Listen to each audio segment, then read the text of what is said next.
It's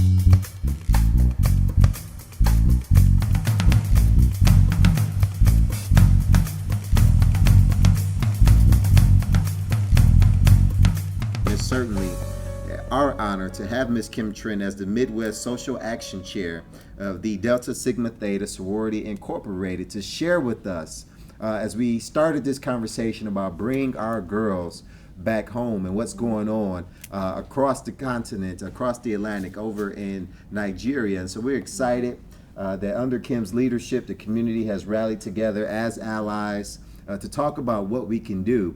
And as we had this rally this past Saturday, we thought, let's get Kim here because they put forth some concrete actionable items that we all can grab a hold to and share in our community. So please join me in welcoming Ms. Kim Trent, representative of Delta Sigma Theta. Thank you so much, Donnell. It is really, I am home. I'm a life member of the NAACP and a proud life member, and was very pleased to be at the Freedom Fund dinner, which was excellent. We thank you for all of your hard work in the community. You guys are always present on every social justice issue that really matters in our community.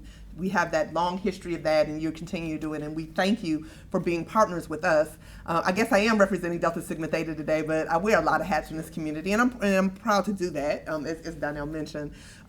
We were at the Delta House the other day, and I see some faces of folks who were there, but it was an incredible event. We were able to, in 4 days, pull together a coalition of a number of really important organizations, including the Detroit branch of the NAACP, and we were so pleased to have Reverend Anthony as our keynote speaker for the event. He just completely turned it out. I mean, he was amazing. He was an amazing, amazing catalyst for us coming together as a community. And the Nigerian community here in Detroit also had a rally that day, earlier that day at the Charles H. Wright Museum. And we were very happy to partner with them too. Although we had two different events, please know that we are working collaboratively. This is only going to work if we all are on the same page, and we are on the same page. We are trying to figure out what next steps will be. I think part of the reason why so many people are so hurt about what happened is that we have this sense of powerlessness, because here we are on the other side of the world. It's unclear what really motivated Boko Haram to do this horrible thing.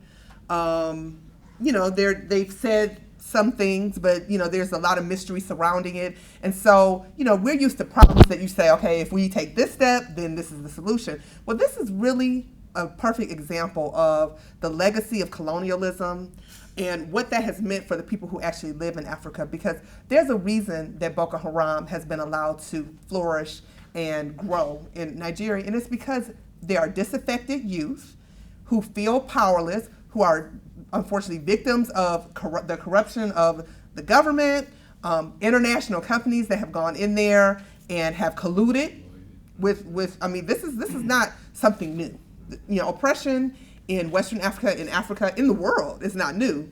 But what is new is the evil that has been allowed to flourish, and the fact that the victims now are the most vulnerable members of society. Who is more vulnerable than a young woman? They are the future of the world. President Mandela once said that the most powerful weapon we can use to change the world is education. And he's absolutely right. And people know that, which is why there is a global effort to tamp down women getting access to education.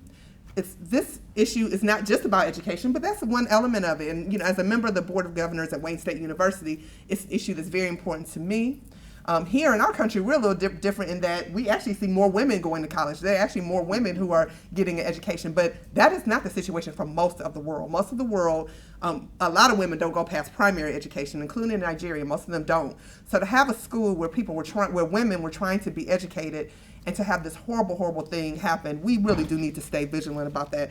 Today's meeting, when you say you're pulling together allies to talk about issues, the most important element is action. And so we had a great meeting on Saturday to bring together our allies, and we had a really robust conversation about our issues. But the most important thing that we need to do now is try to come up with an action plan. And we did have some action items that we presented to that crowd. And again, we had about 350 people there. We were very proud in 4 days to pull together such a great showing of people. And it really shows the outrage that people feel about this.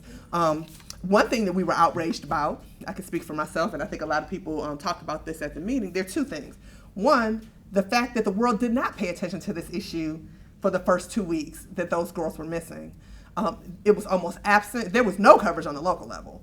There was a little bit of coverage in the better newspapers, the Washington Post, the New York Times, but I don't know if you saw on Today Show. I didn't. I watched the Today Show every day. There was not one story about this until last Monday. Wow.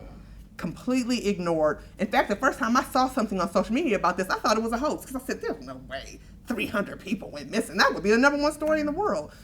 We need to be very vigilant about saying, and very vocal about saying, that Black women matter.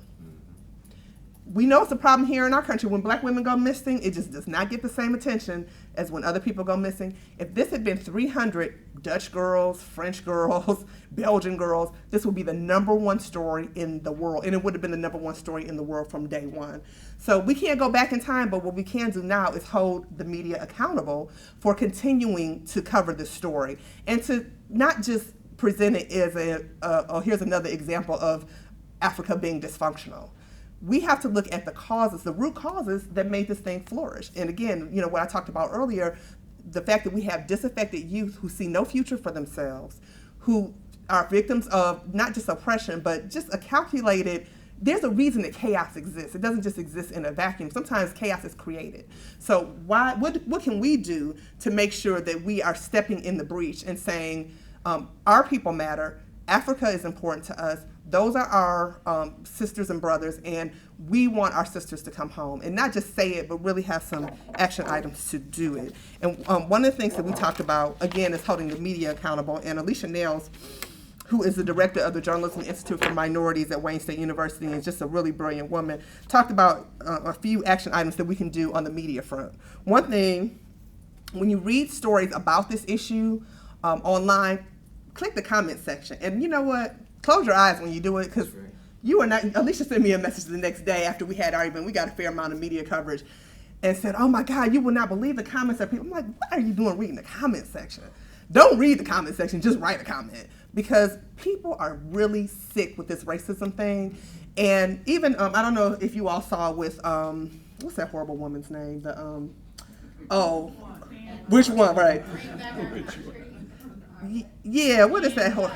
Ann Coulter. Oh, she's so horrible. But I'm so proud of myself that I can't remember her name, because I have made a conscious decision that I won't remember her name, because she's a horrible, she thrives on just being evil. And so she's holding up a sign where she's poking fun at the Bring Back Our Girls social media campaign.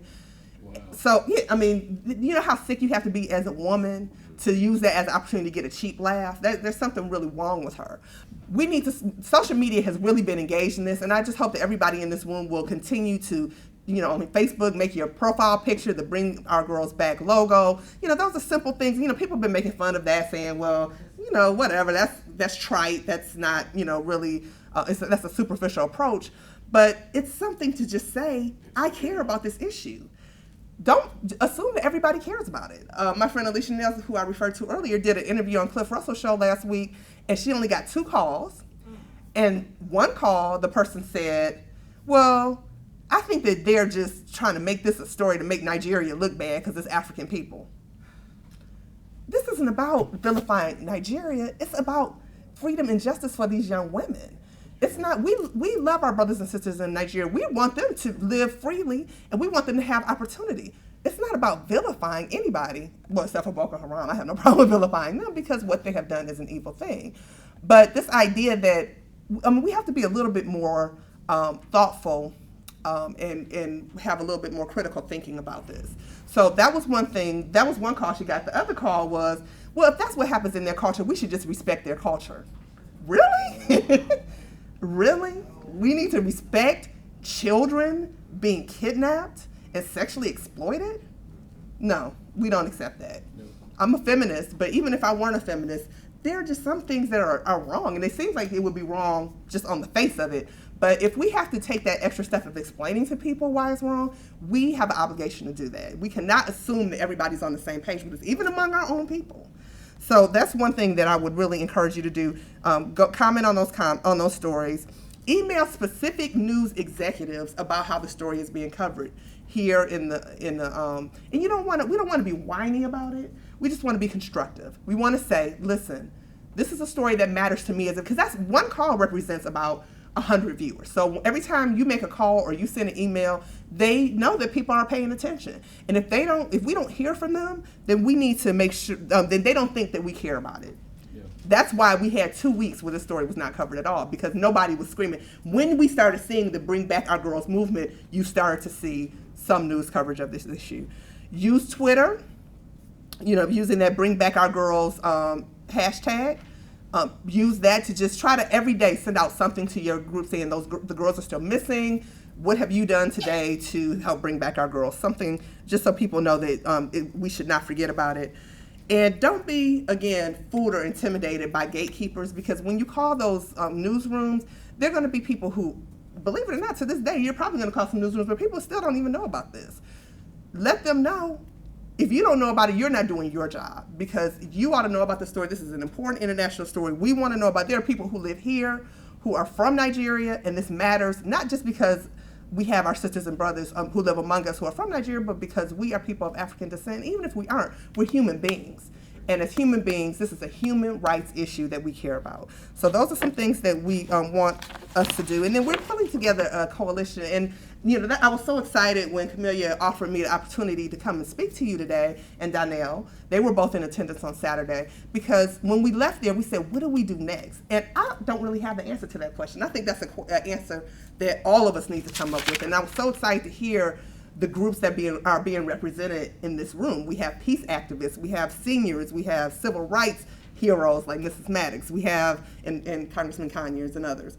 We have people who are interested in international issues. We have inventors. I mean, we have so many different kinds of thinkers and constituencies that are represented here. And I would hope that all of us would come together to try to pull our voices together. First of all, if we can join the coalition, we're calling ourselves, for lack of a better name, because we have 4 days to pull together the event, the Bring Our Girls Back Detroit Coalition. That's just kind of a placeholder name.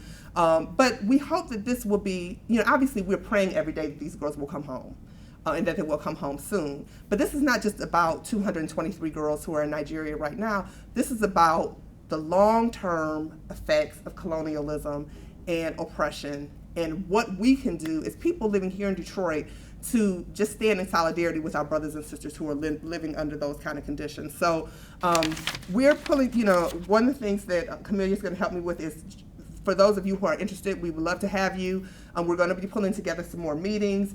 We hope that you will go to your places of worship and raise this issue with your pastors and the people. I happen to go to Hartford Memorial Baptist Church, where we have a very active social justice ministry. We discussed this at our meeting last night.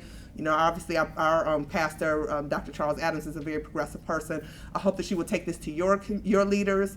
I hope that you will go back to your block clubs. I know I'm not the only person in this room who wears many hats. I hope you will go to all of your organizations and tell them that you want them to join this group. I just recently joined Jack and Jill as a mother. I have a 5-year-old son. I'm going to them because they're mothers. So as mothers, I hope that they will stand in solidarity with the mothers in Nigeria who unfortunately just passed Mother's Day without having their children with them. So I just, that's one thing. If you can join our coalition, we're going to be pulling together some groups to figure out our next steps. Again, the religious community, communications is an important part of this work. And if you could just use your social justice networks your social networks, social media networks, to get the word out about this. Twitter, Facebook, Instagram, whatever you can use to get the word out so that people are aware of this, and then challenge them to call the mainstream media and make sure that they are continuing to talk about this issue. Yes, let's thank again Ms. Kim Trent.